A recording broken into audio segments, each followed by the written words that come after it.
Welcome back to Dr. Cheese Story. Our team carefully creates and hand-edit every story to help improve your mindset through storytelling. All of our content is 100% original and human lead. Enjoy the videos. The moment I saw my wife laughing shamelessly in another man's arms, I felt something inside me go completely still. Not rage. Not panic. Stillness. We were at a crowded rooftop engagement party, music pulsing, city lights glowing behind everyone like a staged illusion. And there she was, leaning into him, fingers brushing his chest, laughing with her head tilted back in a way she hadn't laughed with me in months. He whispered something into her ear and she didn't step away. She leaned closer. That was the detail that burned. When a woman forgets her husband is in the room, something is already broken. I stood there long enough to be certain this wasn't networking, wasn't harmless, wasn't misread. It was chemistry. Bold, confident chemistry. And she didn't look around once. Not for me. Not to check if I saw. I realized in that instant I wasn't angry because anger still means you're fighting. I was done. So I placed my drink on a nearby table, turned around without saying a word, and walked toward the exit. I had just decided my marriage was over. Each step away from her felt heavier than it should have, but my mind was strangely clear. 13 years. A house.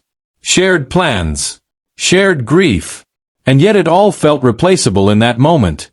I replayed the last few months in my head, late nights at work, guarded phone screens, sudden emotional distance disguised as stress. I had asked questions before. She had laughed them off. Called me paranoid. Controlling. You're overthinking, she would say. So I stopped questioning. And tonight, I got my answer. I reached the hallway leading to the elevator, already pulling out my phone to search for divorce attorneys. I wasn't reacting emotionally. I was acting strategically. I had dignity.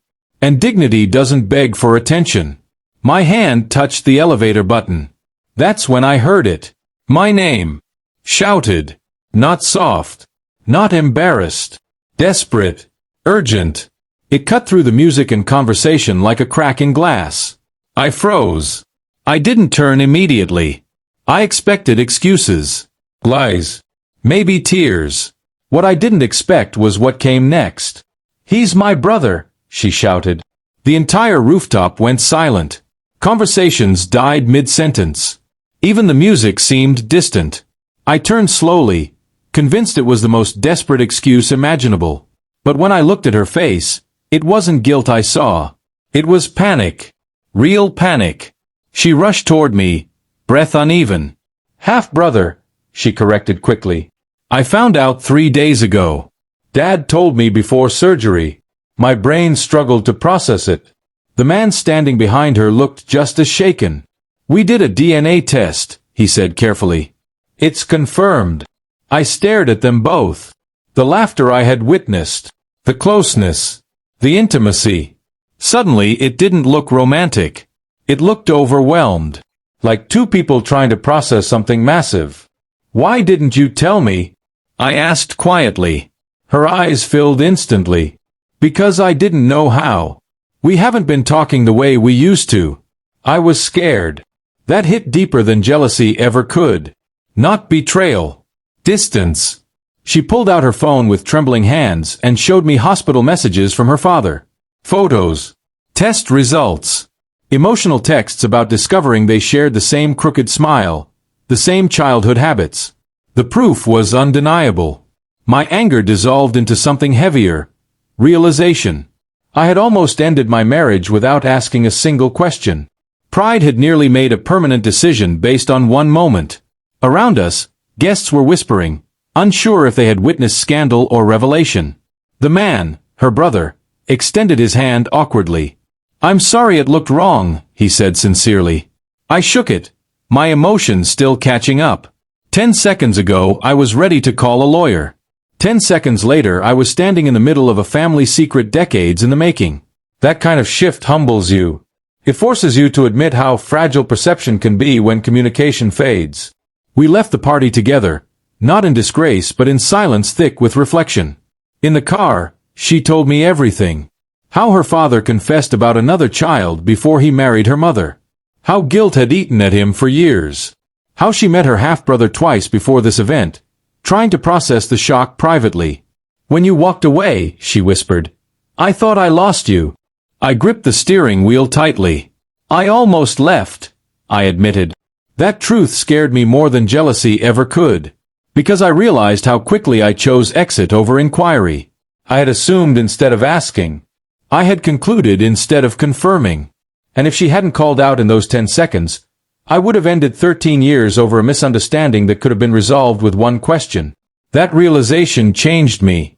The next weeks weren't dramatic. They were honest. We talked more than we had in years. About distance.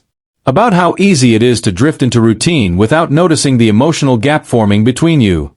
She admitted she had been overwhelmed and afraid to burden me. I admitted I had been building silent resentment instead of communicating openly. We both owned our part. I met her brother again in a calmer setting. No tension. No suspicion. Just awkward laughter and shared stories about a father who carried a secret too long. What almost destroyed us became the thing that forced us to repair what was quietly cracking. Here's the truth no one likes to admit. Marriages rarely collapse from one dramatic moment.